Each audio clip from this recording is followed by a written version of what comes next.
Hey, good afternoon, everybody. We are going to review the last 2 weeks, which has been this widening and narrowing concept, and then we're going to put it all together. So here's your review. So 2 weeks ago, we talked about the arms and how they work in the golf swing, and that there's this widening and narrowing that happens.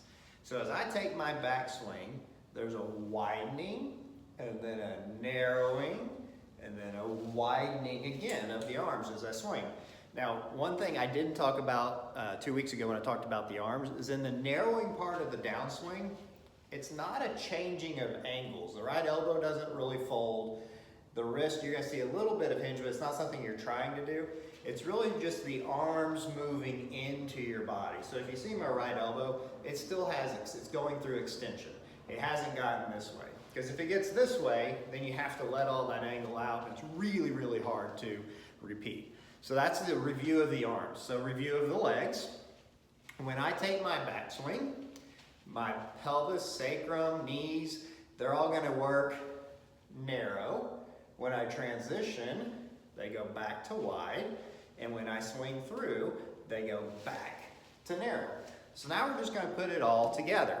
So notice there's always the opposite happening. So when my legs are narrow, my arms are gonna be wide. When my arms are narrow, my legs are gonna be wide. So here's kind of what it's gonna look like. I'm gonna use this basketball just to kind of help illustrate the point. So I'm gonna put this between my knees. So when I'm taking my backswing, my legs are going to be narrow. So I'm squeezing this ball. That creates the width for my arms. Now when I transition, my legs are gonna be wide, and then my arms are narrow. Now, my legs are gonna go back to narrow, which allows my arms to extend back to wide. This is a movement pattern that happens in every throwing and hitting motion that there is. There's always this widening and narrowing. It's always the opposites that are going on. So just grab a beach ball, basketball, anything, and kind of put it between your knees and go through that process of, hey, my arms are wide, my legs need to be narrow.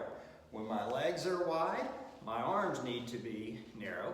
And then again, when my legs are narrow, my arms go back to wide.